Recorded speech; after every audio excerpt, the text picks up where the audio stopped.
गीता प्रथम अध्याय पाठ का महत्व और लाभ। एक समय पार्वती जी ने पूछा है, महादेव जी, किस ज्ञान के बल पर संसार के सब लोग आपको शिव कहकर पूछते हैं? मृगछाला ओढ़े और अपने सभी अंगों में शमशान की विभूति लगाएं, गले में सर्प और नर मुंडों की माला पहने हुए हो, इनमें तो कोई भी पवित्र नहीं, फिर आप किस ज्ञान से पवित्र माने जाते हैं? तब महादेव ने उत्तर दिया कि हे प्रिय, सुनो, मैं गीता ज्ञान को अपने हृदय में धारण करने से पवित्र माना जाता हूं। इस ज्ञान से मुझे बाहर के कर्म नहीं व्यापते। तब पार्वती जी ने कहा कि हे भगवान, जिस गीता ज्ञान की आप ऐसी स्तुति करते हैं, उसके श्रवण करने से कोई कृतार्थ भी हुआ है? महादेव ने उत्तर देते हुए कहा कि इस ज्ञान को सुनकर बहुत से जीव कृतार्थ हुए हैं और आगे भी होंगे। मैं तुम्हें एक पुरातन कथा कहता हूं, तुम सुनो। एक समय पाताल लोक में शेषनाग की शैया पर श्री नारायण जी नैन मूंदकर आनंद में मग्न थे। उस वक्त भगवान के चरण दबाते हुए लक्ष्मी जी ने पूछा, हे प्रभु, निद्रा और आलस्य तो उन पुरुषों को व्यापता है जो जीव तामसी होते हैं, फिर आप तो तीनों गुणों से अतीत हो। आप तो वासुदेव हो, आप जो नेत्र मूंद रहे हो, इससे मुझके बड़ा आश्चर्य है। नारायण जी ने उत्तर देते हुए कहा, हे लक्ष्मी, मुझको निद्रा आलस्य नहीं व्यापता। एक शब्द रूप जो भगवत गीता है, उसमें जो ज्ञान है उसके आकार रूप है। यह गीता शब्द रूप अवतार है। इस गीता में यह अंग है। 5 अध्याय मेरे मुख है, 10 अध्याय मेरी भुजा है, 16वां अध्याय मेरा हृदय और मन और मेरा उदर है, 17वां अध्याय मेरी जंघा है, 18वां अध्याय मेरे चरण है। गीता श्लोक ही मेरी नाड़ियां हैं और जो गीता के अक्षर है वो मेरा रोम है। ऐसा मेरा शब्द रूपी जो गीता ज्ञान है, उसी के अर्थ मैं हृदय में विचार करता हूं और बहुत आनंद प्राप्त होते हूं। लक्ष्मी जी बोली, हे श्री नारायण जी, जब श्री गीता जी का इतना ज्ञान है तो उसको सुनकर कोई जीव कृतार्थ भी हुआ है, सो मुझसे कहो। तब श्री नारायण ने कहा, हे लक्ष्मी, गीता ज्ञान को सुनकर बहुत से जीव कृतार्थ हुए हैं, सो तुम श्रवण करो। एक व्यक्ति था जो चांडालों के कर्म करता था और तेल नमक का व्यापार करता था। उसने एक बकरी पाली। एक दिन वह बकरी चराने के लिए वन में गया और वृक्ष से पत्ते तोड़ने लगा। वहां उसे एक सांप से डंस लिया, जिससे वह तुरंत मर गया।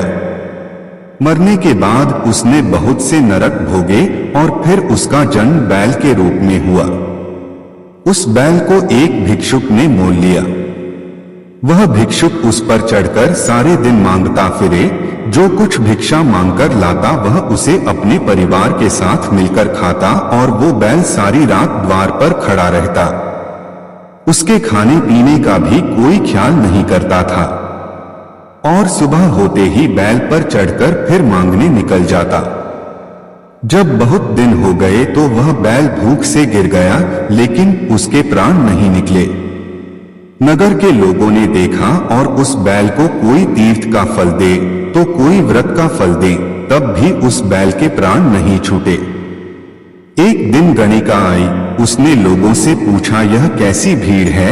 तो उन्होंने कहा कि इसके प्राण नहीं निकलते, अनेक पुण्यों का फल दे रहे हैं तो भी इसकी मुक्ति नहीं होती।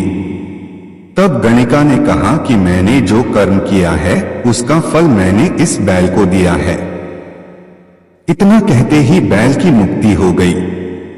तब बैल ने एक ब्राह्मण के घर जन्म लिया। पिता ने उसका नाम सुशर्मा रखा। उसके पिता ने उसे पढ़ाया लिखाया। उसको अपने पिछले जन्म की सुध थी। उसने एक दिन मन में विचार किया, जिस गणिका ने मुझे बैल की योनि से छुड़ाया था उसका दर्शन करूं। विप्र चलते चलते गणिका के घर गया और कहा, आप मुझे पहचानती हैं? गणिका ने कहा, मैं नहीं जानती, तुम कौन हो? तब उसने कहा कि मैं वही बैल हूं जिसको आपने अपने पुण्य दिए थे। तब मैं बैल की योनि से छूटा था, अब मैं विप्र के घर जन्म हूं। आप अपना पुण्य बताएं। गणिका ने कहा कि मैंने अपने जाने पुण्य नहीं किया, परंतु मेरे घर एक तोता है, वह रोज सवेरे कुछ पढ़ता है, मैं उसका वाक्य सुनती हूं, उस पुण्य का फल मैंने तुम्हें दे दिया। तब विप्र ने तोते से पूछा कि तू सवेरे क्या पढ़ता है?